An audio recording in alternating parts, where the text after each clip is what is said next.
and all. Now so you will be learning about Norton's theorem.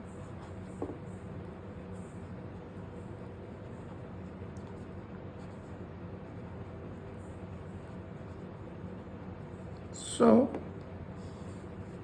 it's almost similar to Thevenin's theorem, irrespective of some things. That is, now we will in spite of calculating VTH, we will be calculating I Norton, which is the short circuit current, and in spite of RTH, we will be calculating Norton's resistance. So let's have an example. So what we want to do, suppose we have any type of complex equation, complex circuit, any type of, and we have a load, and we want to study the characteristics and all the load current and etc of the load only. This is RL, this is V, this is R2, this is R1, this is I, this is I. So we want to convert any circuit into a Norton's equivalent circuit, which will give the same characteristics of, I want to reduce this part of the circuit into a current source, which is I Norton, sorry for that, IN, and a resistance in parallel with the current source, that is RN, connected to the load, which is RL. So this is the Norton's equivalent circuit. Norton's equivalent circuit. So what we want to do is, we want to reduce any circuit across a load into a current source parallel with a resistance. Okay, so what we have to do, we have to reduce this circuit into this part, and for that we have to calculate IN and RN. And now studying this circuit for this load is same as studying this circuit for this load. The characteristics of the load and load current, everything will be, the potential drop across load, everything will be same in both circuit. So steps are similar as Thevenin theorem. So if you haven't checked the Thevenin theorem lecture yet, you can check it. Steps number 1 will be to remove the load,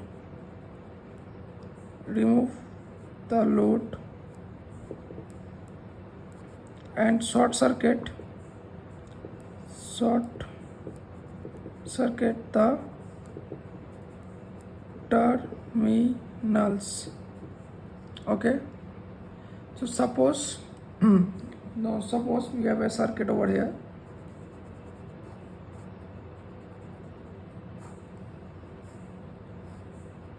Our first step will be nothing but to short circuit the load.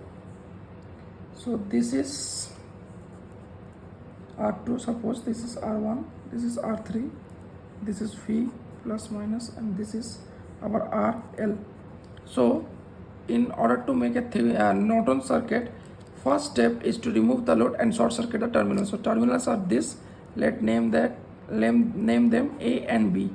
So first step is to remove the load. Okay, so let's draw the circuit.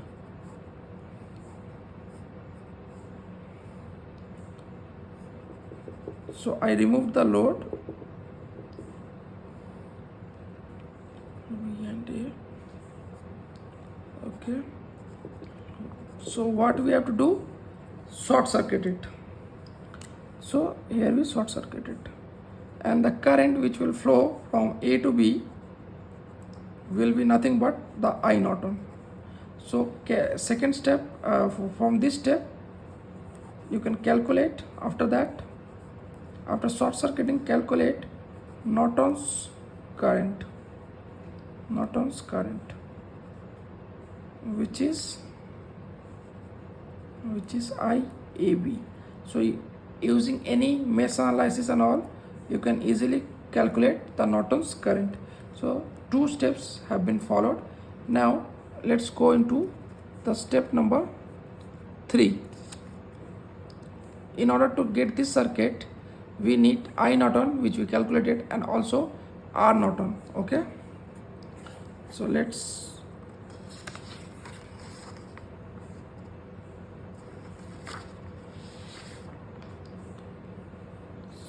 see how to calculate R Norton. Step number 3, remove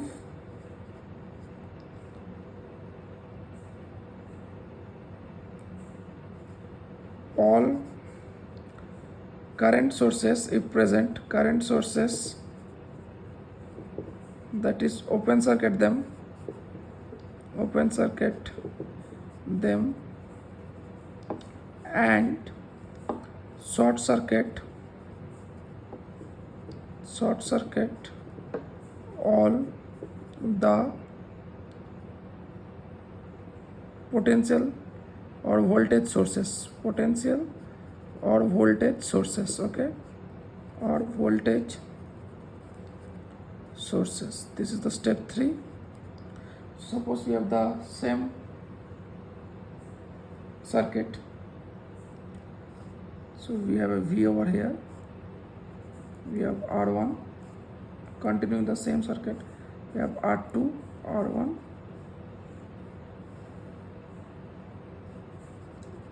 R3. We have already removed the load from A and B. So now what we have to do is short circuit. We have to short circuit. Okay, we have to short circuit the voltage source. Things like this. And now after short circuiting, we have to calculate the net resistance between A and B. So that will be equal to R Nortons. So how to calculate? R1, R2 and R3. So R Norton will be equivalent of this net resistance across A and B. So R Norton, to calculate R Norton, I already know R1, R2 upon R1 plus R2. These two are in parallel, plus R3. So this is R Norton. So we calculate IN as well as RN. So now we can form the equivalent circuit. So these are the steps which we have to follow in order to calculate this. So now in the equivalent circuit, we have an IN, we have an RN which we calculated. We will see examples, don't worry for that. And we have the load RL. So now the current through the load IL, if we apply current division rule, so it will be IN into opposite resistance RN upon RN plus RL. We can use this. Okay.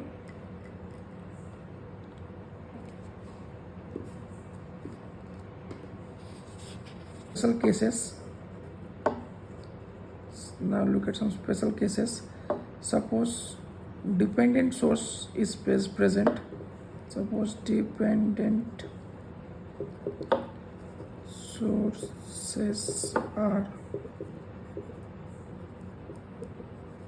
suppose dependent sources are present, then what to do? Then the Rn calculation will be nothing but VTH, calculate the Thevenin voltage across the terminals upon R Norton's current. Because in that cases we will be not able to remove the dependent voltage.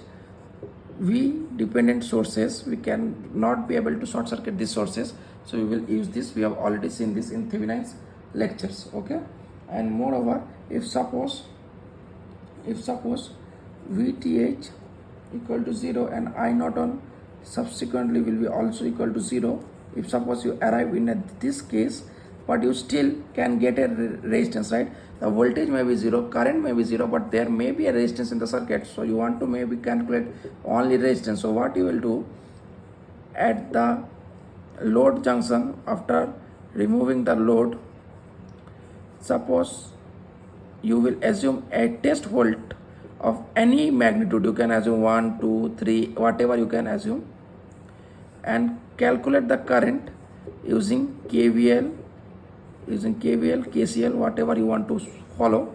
If suppose VTH and IN you are getting 0, but still the questioner is asking for the RN value, then you can just add in the short circuit, you can add any value of voltage 1, 2, 3 and calculate the subsequent current for that voltage. So R will be equal to nothing but V by I. Okay, so calculate the current, assume any voltage 1, 2, 3, whatever you want. For that, what current is flowing, so you can get total resistance. Okay. So now let's look at an example. So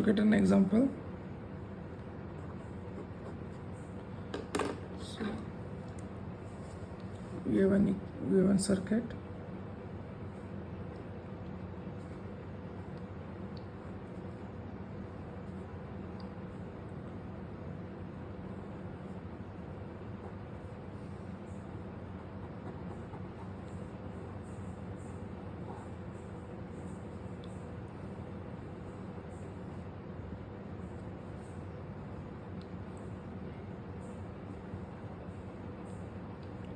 This is a 15 ohm resistance. This is a 4 amps current source. This is a 5 ohm resistance. This is a 10 ohm resistance. This is plus minus of 2 voltage, 2 volts, and this is a 1 ohm resistance. So what we want to know, this is our RL. Now find Norton equivalent circuit across RL. Okay, so we want to find the step 1, remove the load and calculate and short circuit the load and calculate I Norton. So for step 1 I am drawing a small circuit over here so that you can understand. So what we will do, we will remove the load resistance, which is the 10 ohm, and what we do is short circuit the same. We short circuited the same. Okay, and we wish to calculate the I Norton, which is current flowing from this. This is the terminal A. After removing, this is the terminal B. Okay, this is already 4 amps given, and here we have 15 ohm. This is 5 ohm. So how to calculate? Apply, assume mesh currents. Let this be I1, let this be I2, and also one more mesh is there, let it be I3. Okay, so 3 meshes and 3 current I am already assumed. Let light the KVL at mesh 1. So we can easily write I1, write like this. Okay, it's short circuit only. Okay, I1 minus 2 volt equal to 0. So I1 is equal to 2 volts. Very easily we got. Now let's write this equation. So one equation will be the current in this branch is upside 4 amperes. So I3 is going upward and I2 is coming downward. So I3 minus I2 will be equal to 4 amps, because the branch current is already given as 4 amps, which is fixed over here. It's 4 amp. So here I3 is going upward and I2 is going downward. So I3 minus I2 will be equal to 4 amps only. So this is our second equation, and apply, since a current source is present, I am applying a KVL in this super mesh. I am applying KVL in the super mesh. Let's start from this point and again come back to this point. Okay, I start from this point and again coming back to this point. Since a current source is present, I am not using anything, I am using a super mesh. Okay, so 5 I2 plus 15I3 5I2 plus 15I3, we again reach the same point, is equal to 0, implies that I2 plus 3I3 equal to 0, implies that I2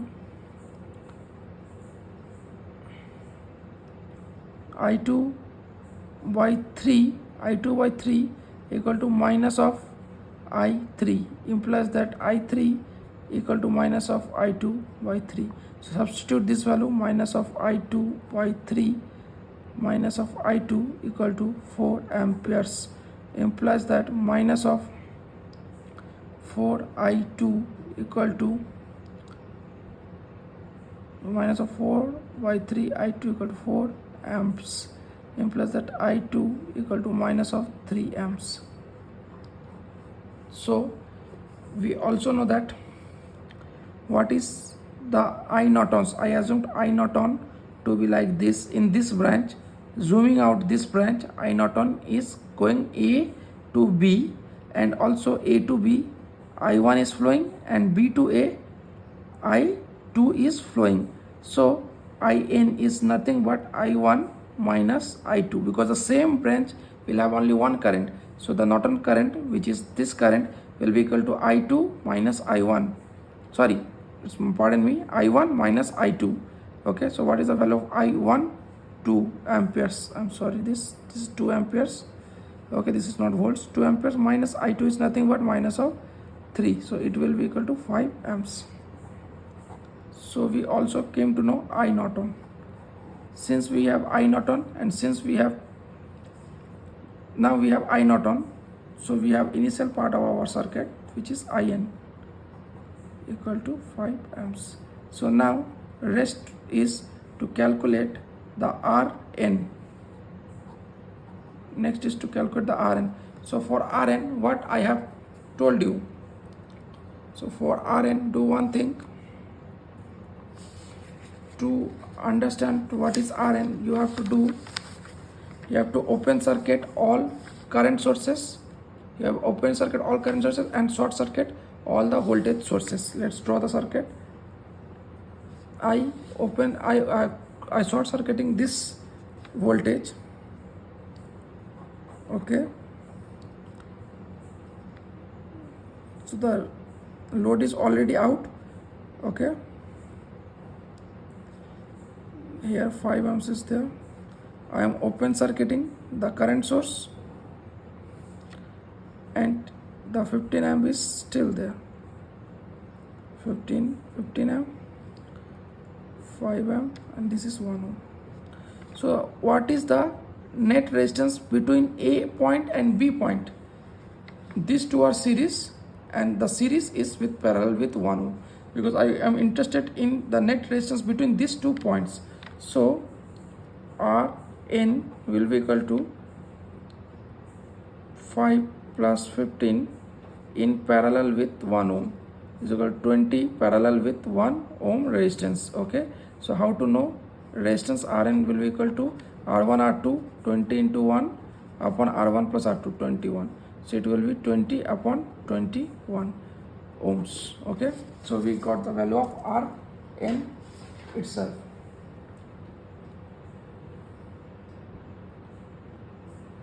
Okay, so now we have already calculated our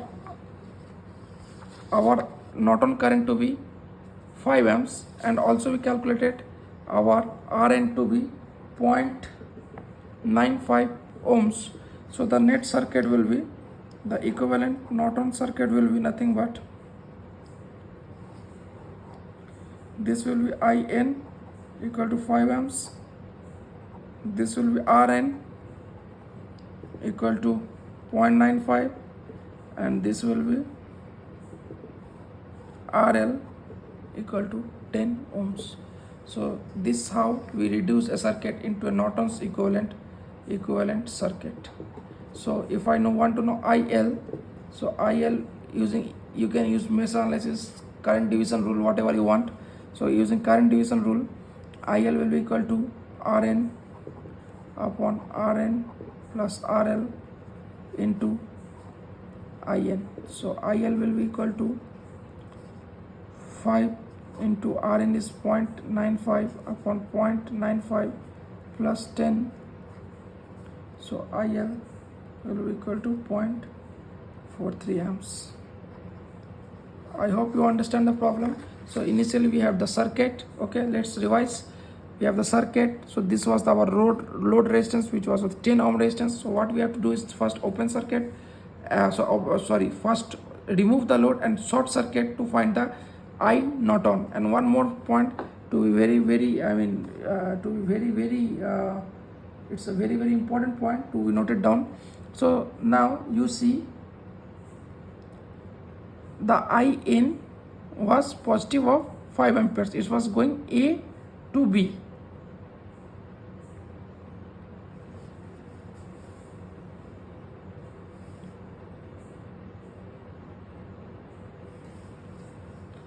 So now one very important point.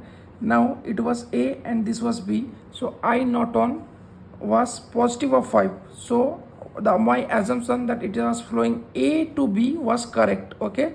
So when I made the final circuit, you please bear in mind, in the final circuit, if the current is flowing like that, so it will go like this and like this. It will be divided, of course, but it will go like this. At the end, it is flowing A to B, which is very important. So the direction is upward. When the current IAB is positive, the upward direction of the I Norton current will be significant. But if the current comes negative, it's not flowing from A to B, but the reverse B to A, then the sign of this Norton's current will be also reversed. So now again look at how to solve for the Norton's circuit. So we have the load, we short circuited the load and find out IN using our mesh analysis. Okay, we form some equations, solve the equations, and I1 minus I2 was our Norton's current. Okay, because in the same branch the Norton current is going downwards, and in the same branch I1 is also going downward and I2 is going upward. So this current is equal to this summation of these two currents, because it's the same branch, so it can be multiple currents flowing over there. So it's already done. So after solving for that, we got IN equal to 5 amps. Now for solving the RTH part, so how to know RTH part? Not the RTH part, it will be R Norton. Okay, because we are solving for the Norton circuit. So for that we have to short circuit the voltage source. Okay, see, we already short circuited the voltage source. We short circuited the voltage source and open circuited the current source, and we use series parallel technique to find the equivalent resistance across A and B, which was 5 and 15 was in series, were in series because the same current is flowing, and the resultant of the 5 and 15 is 20 ohms was in parallel with the 1 ohm resistance. So we find it Rn and we found the equivalent circuit. So now let's again look at another problem. Let's look at another example. We have a 6 ohm resistance, 1 ohm resistance.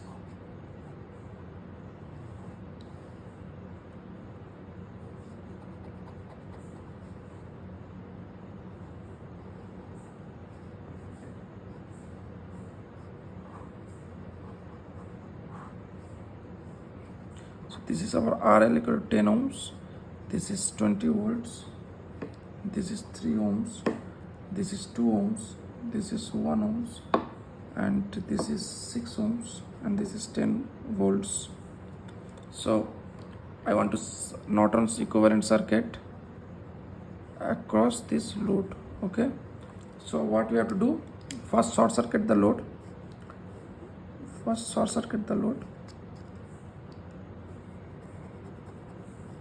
And calculate I Norton,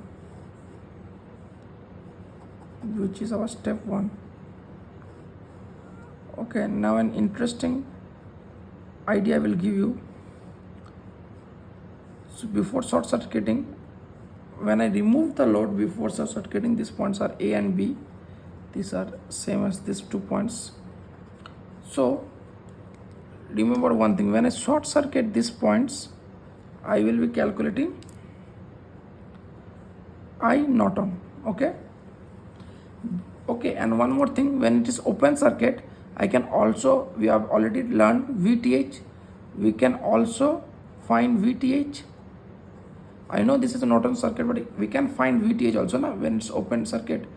If you don't want to use series parallel technique or you have dependent source, then always remember, when you have dependent source, you cannot use, you can easily calculate Rn and cannot remove or short circuit the dependent sources, okay, or open circuit the dependent sources. So another way of calculating Rn will be calculate VTH as well as I Norton. So by this method also you can find Rn. So just an overview I given to you, but now first our duty is to find In. In order to find In, I short circuited it. Okay, now I will be finding In. 3 ohm, 1 ohm, 10 volts, 6 ohm.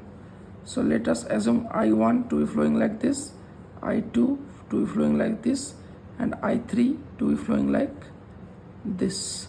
So In is will be nothing but Norton current will be nothing but I3. So basically I have to find I3 because in this branch I am telling you that In is flowing, and as per my assumption in the same direction I3 is also flowing. So same branch, same current will be only flowing. So In will be equal to I3. Now write down the equations. Let KVL at mesh 1, 6I1, okay, this is 1 ohm, plus I1 minus I2 minus 10 volts will be equal to 0. Let's write down the second equation. Start from this point. It will be 2 I2 plus 3 I2 minus 3 I3 plus I2 minus I1 equal to 0. So it will be nothing but, so calculate the I2s, 1 and 5, 6 I2 minus I1 minus 3 I3 equal to 0. So here we got two equations, equation 1 and equation 2. So now write down the third equation. So third equation will be nothing but, start from here, plus of 20 volt plus 3 I3 minus 3 I2 equal to 0. So you have three equations and three variables. You can use a calculator, scientific calculator, or also use I1 will be equal to matrix also you can use. Okay, if you use matrix you can also solve this question, or otherwise you can use a scientific calculator to solve this question. Okay, so these things we have already covered in our previous lectures, so now need to again repeat that things. So simply I am writing the values over here. I1 will come, I2 will come, and I3 will come, which is our interest.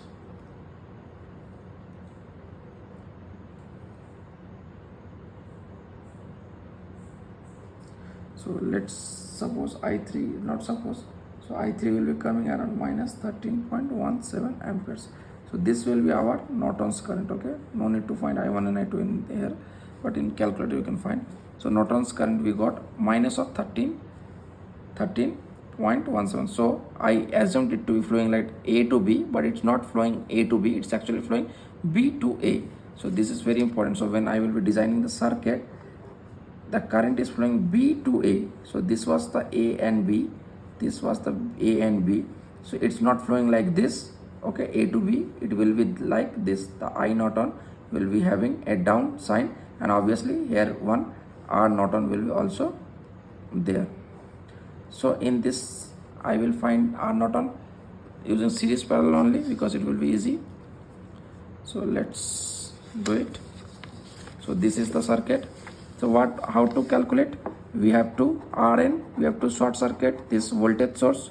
Nothing to be open circuit. This is already open circuit, okay, for as of now. Okay, so no current source, so no need to open circuit any current source over here.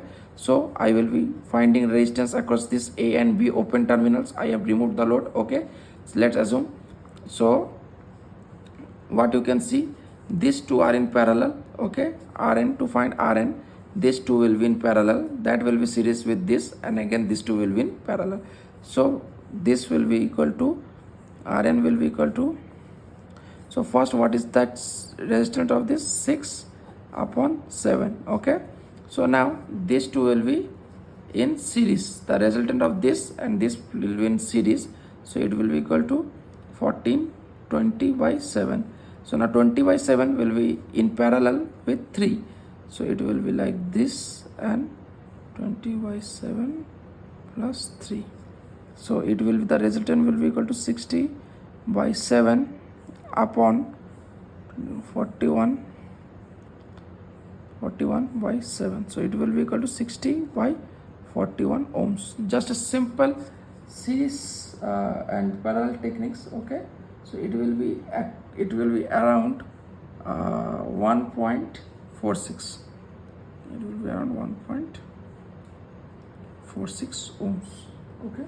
So what we have done to know the Rn, we have done nothing, we have done these two, after short circuiting the voltage source, these two was in parallel, and this two parallel was in series with this 2 ohm resistance, and the resultant of this was in parallel with 3 ohm resistance. So in short we can write like this: 6 parallel to 1 plus 2 in series, okay, then whole parallel to 3. So we have solved like this, okay. So it's very easy. So we got Rn and In, so the Rn will be equal to 1.46 ohm. So this is our Norton's equivalent circuit for this load of 10 ohms. So like this we have to solve the questions. It's actually very easy. If you know Thevenin's theorem, it's almost like theorems. You have to practice a lots of questions. Theories are same and the methods are also same. We are only using KVL and KCL in order to solve any circuits. Thanks for watching. To subscribe my YouTube channel, we will be seeing more and more problems, and after this lecture we will be going to Norton's theorem with dependent sources. Thanks for watching.